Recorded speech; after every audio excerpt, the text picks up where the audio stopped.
Hold on. Moment, my friend.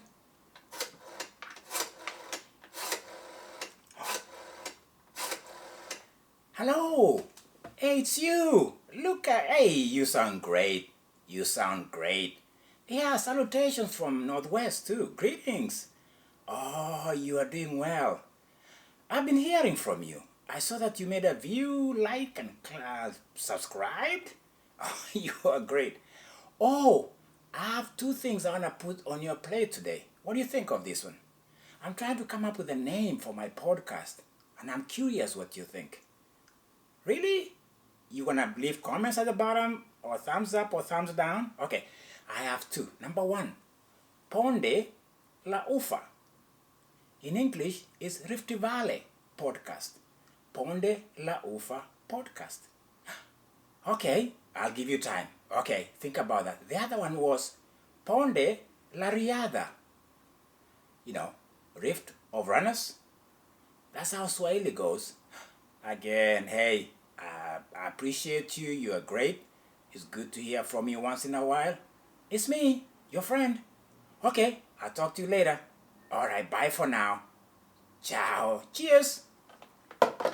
Hey, do you remember that? When was that? When's the last time you saw that? Oh, I know, good old days. You can't get away from that. Well, I had to try it. It seems to work. I called a friend. They said, Shalom. Shalom to you. It's great to see you, my friend. Just from the get-go.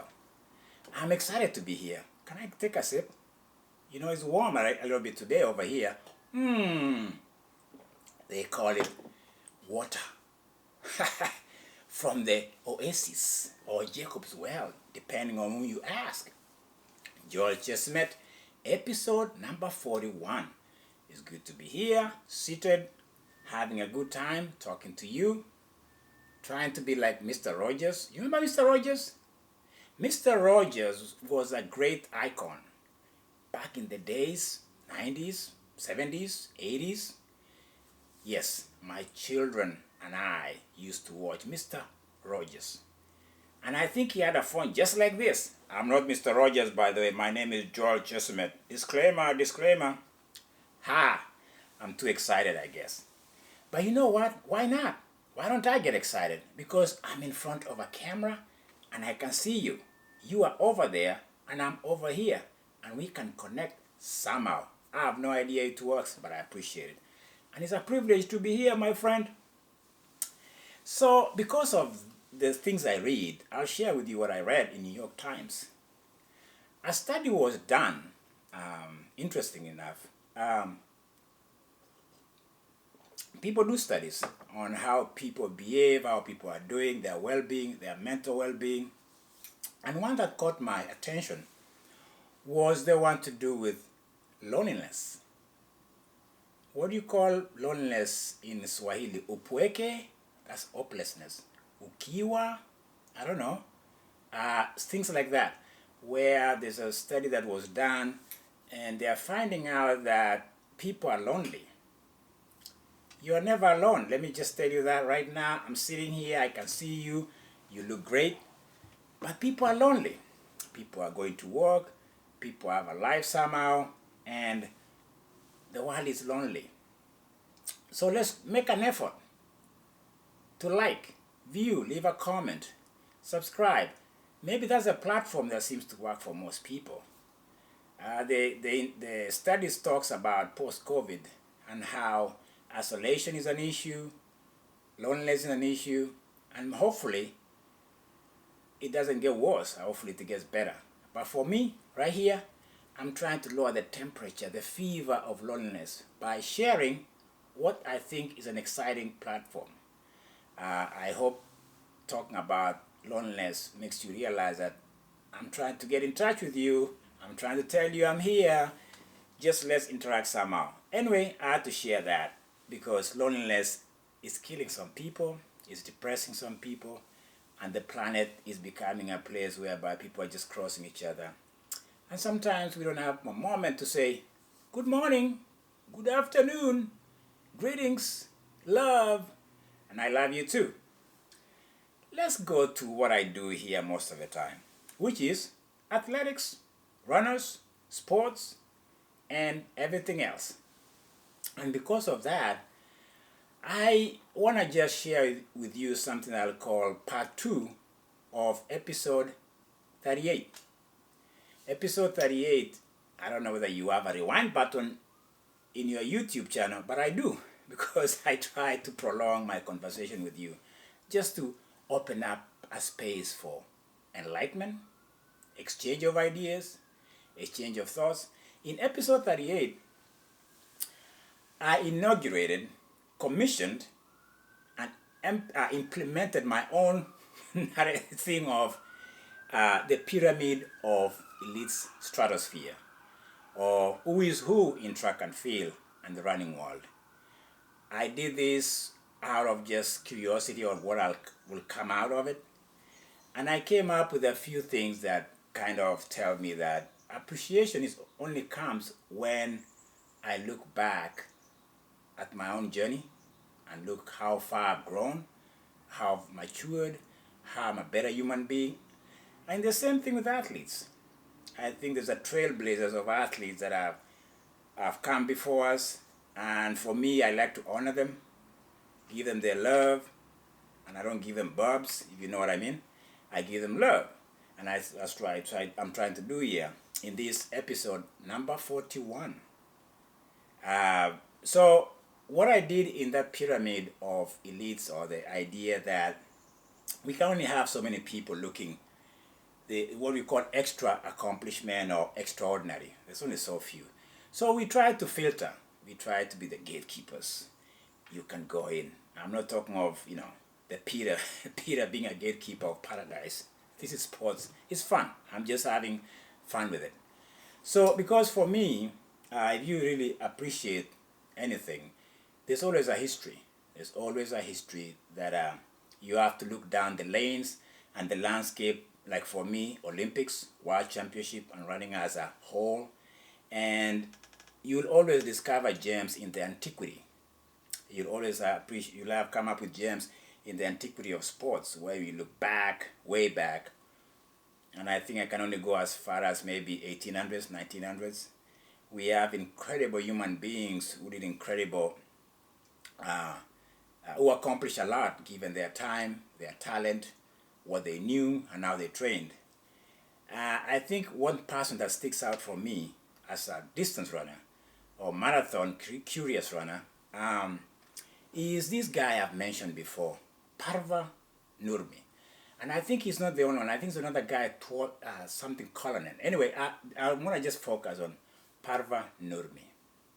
Not only is he great, his range of diversity, his range of what he could do even in 800 meters all the way to marathon is unprecedented. I think nobody has equaled that. I'll say nobody until I mention somebody, but I'll come to that lady later.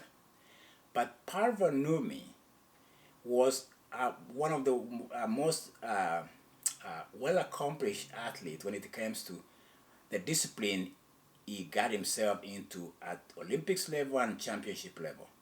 And I think he belongs to a category that I don't think I'll try to even make a case for him to be what I am creating here as a pyramid, because to be able to do 800 meters and everything else between all the way to marathon and be able to win those consistently the way he did is work of, I don't know, if you are a musician, Mozart, Beethoven, I don't know, people just have this work that is, when you think about it, it's just massive.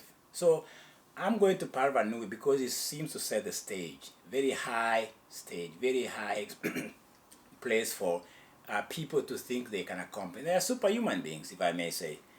But let me just fast forward to my time, the time that is relevant to me.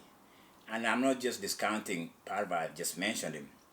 Because I think back in, when I talked of a few athletes that I've put up in that category in the pyramid of elites that have accomplished exceptional things in Olympics, World Championship. I had Faith Kipyegon. She just moved up because of 3 gold medals. I mentioned Al Garouj, the Moroccan. His body of work is incredible. still holds the world record in 1500 meters, 3 minutes and 26 seconds. Oh, brilliant. And then I put up there one of the other person I move up, Usain Bolt, Carl Lewis. And Carl Lewis, to be honest with you, Carl Lewis is a sprinter for America.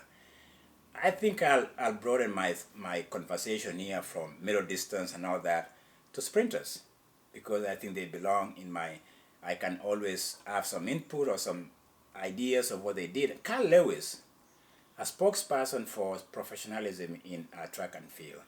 He became the face, he became the brand, he became the marketing guru for athletes from 1988, when it becomes relevant to the whole idea of athletes being paid for what they do. Carl Lewis retired in 1996. By that time, he'd won 22 medals in World Championship and Olympics. I think he had 10 medals in Olympics. Like I say in one of the podcasts, some countries have never won one gold. He is one human being who has won 10. Incredible. Carl Lewis is up there. But I'll now but open the gates a little bit. I think I was too small when I started in podcast 38 or episode 38. I was small. I had a small view. Now I have a bigger view, what I call the full view, if I may say. It might get even bigger. It might be, we might see the galaxy here of athletics. There's a person I want to move in, and I want to move it with an honor. The late Florence Joyner. I think I've mentioned her maybe in one of my episodes. She was a sprinter. She's a late. She's not here with us anymore. I think she passed on in the 90s or 2000s. She won 3 gold medals in 1988 Olympics. That is incredible by itself. As like I say, she was flamboyant. She was named the Queen. I think she was in Sports Illustrated magazine, because not only was she great with a 10:46 100 meters dash time, which still stands as the world record, she was defying the model, the idea of how women should dress when they're on the track. And I think if you look at that image of Joyner, it becomes almost, this is the image. And it's worked. And it's good to see women expressing themselves talent-wise, who they are, how they look. It's a good day for women. And I think that moment almost becomes the platform that propels women forward into being liberated. Because there's a character I'll bring later sometimes. There's a woman in Kenya that really suffered a lot from how she looked as a woman and how people looked at her back then. But accomplishment, quite something to behold. But anyway, that's for another time. The other person I'll move up there is Elaine Thompson, the Jamaican, 3 times Olympic medalist. She became a Jamaican sprinting queen, but she's coming at the footprints of somebody that people have not mentioned as often as they should. Marlene Ottey. Marlene Joyce Ottey. Ottey.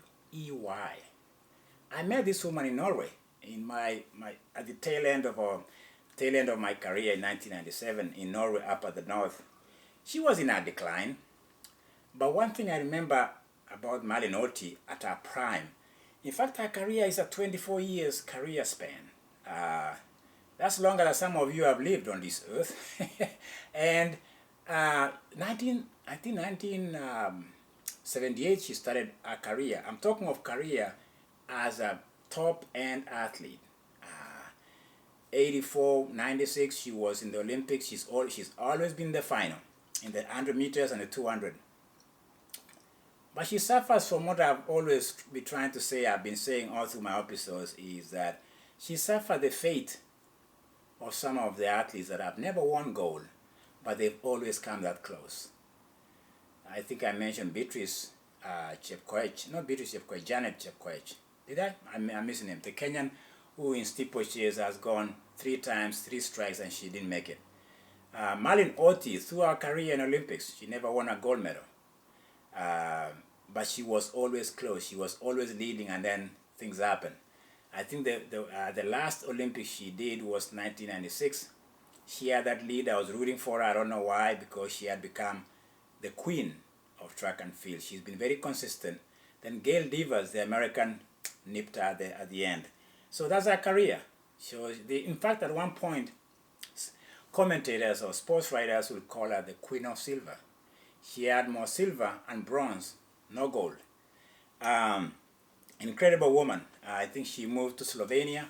I think the last time I remember when she ran for Slovenia, 2001 World Championship, I think she got married and she lives there. So I have to mention Marlene Otti because in my world, I appreciate work. I appreciate what people have done, even if they go under the radar. You know, they are not the poster child or the brand that we all talk about. But Marlene Otti, she was the queen of track and field. And because of that, she moves up into the chambers, into those, what do you call, some people call it, I don't know, there's a place, a special place for the exceptional athletes that have come before me and before those who love sports like me, who are, what do you call it, juggernauts or nerds. I'm a track and field nerd. Nerd? Wow! Hey! So, being still trying to keep the gate open. I'll keep the gate open, and here comes Tirunesh Dibaba, the Ethiopian. And I think I'll just say this: 3 gold medals in the Olympics, and World Championship. She was 6 times. I'm talking of 6 times world champion. In 5,000 and 10,000. I got to tell you something, man.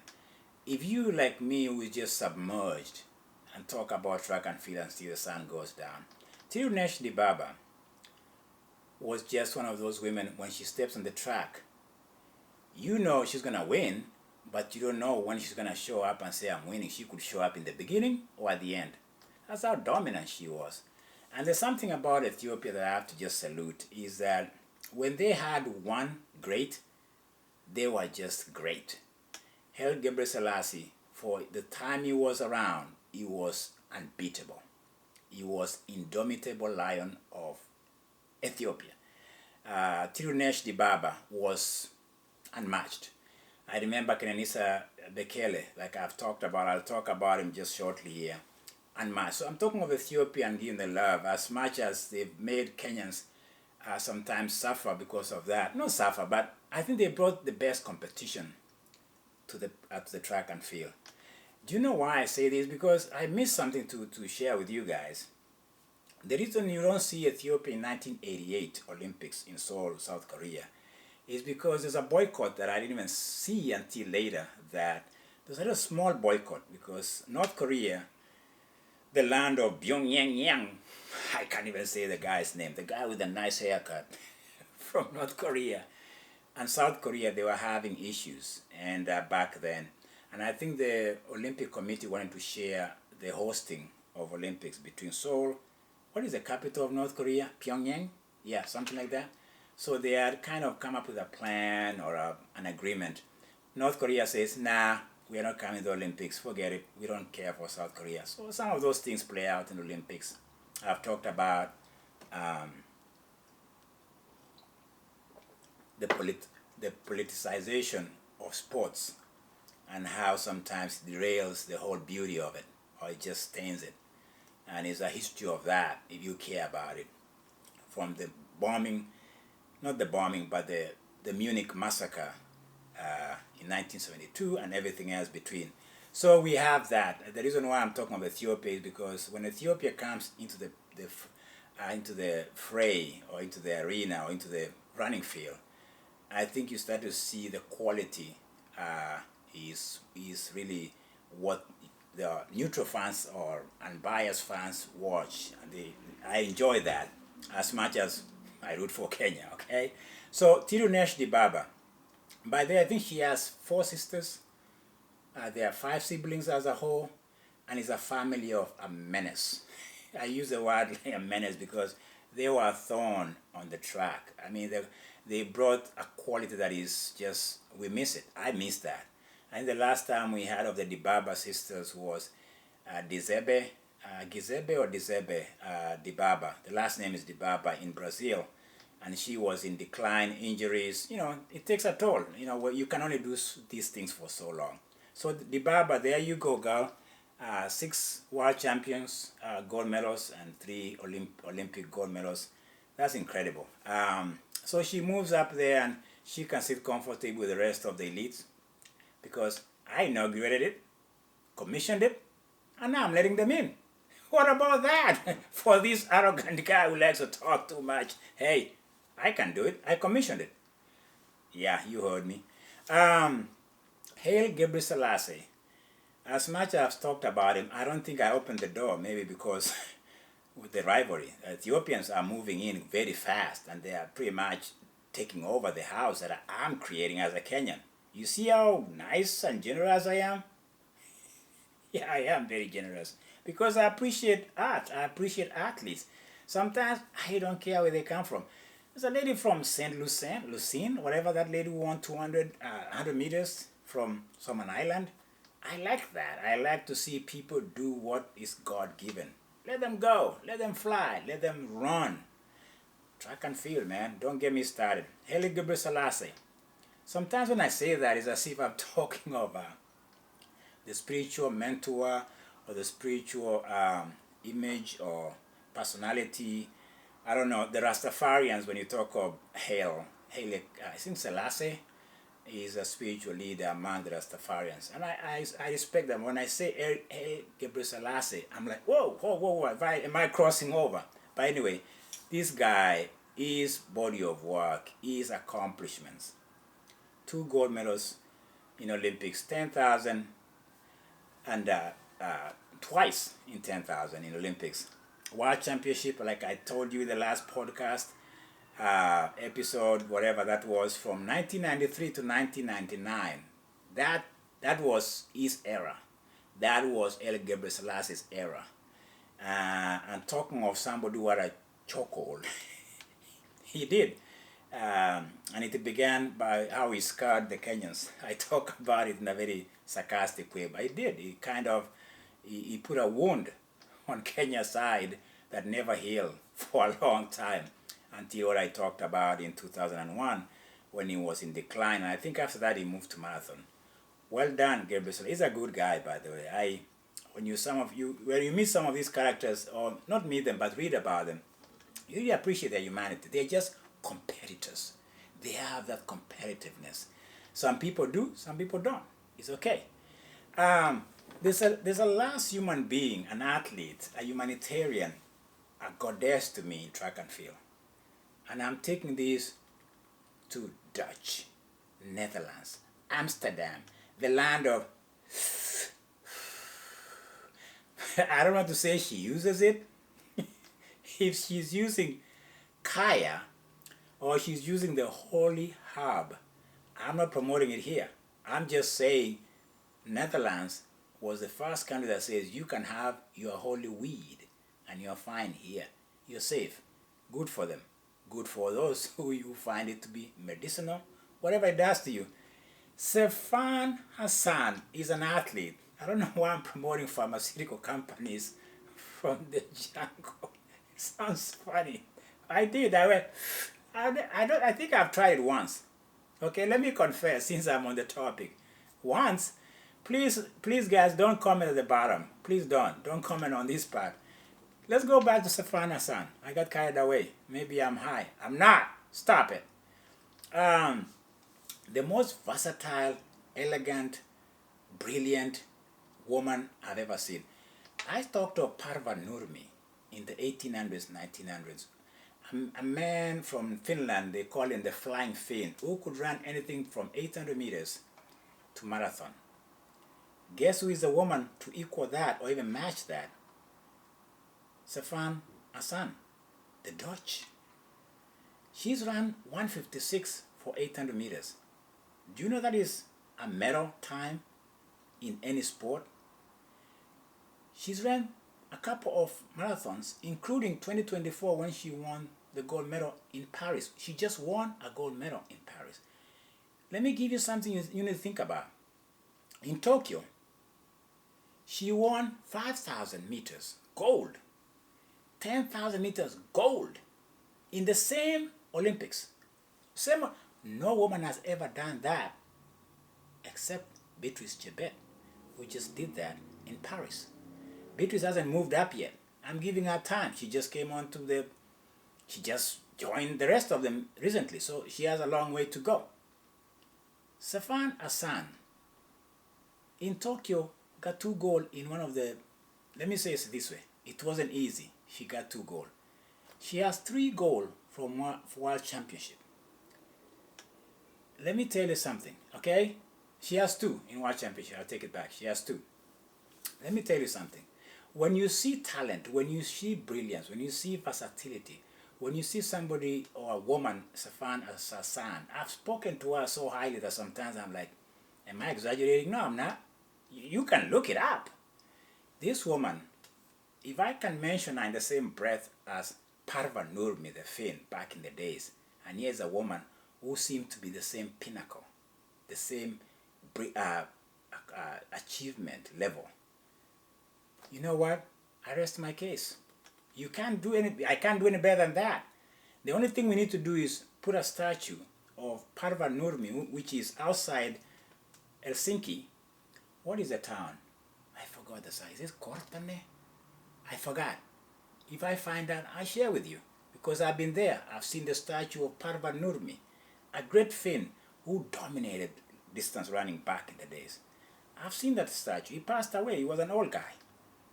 They should take the statue of Safan Hassan right now, right there, and just have it next to Parva Nurmi, because they belong in the same apex, the same pinnacle of excellence. On that note, my friend, I got one more thing to ask of you. I love you too, and have a good day. We'll talk later. What about that? If you can't call me direct, you don't have data, call me reverse call. What is the other one? Collect call. Oh, you can go through the operator too. Oh, they'll direct you. Just give them the number. My number is 00000. It has been Joel Chestnut. Bye for now.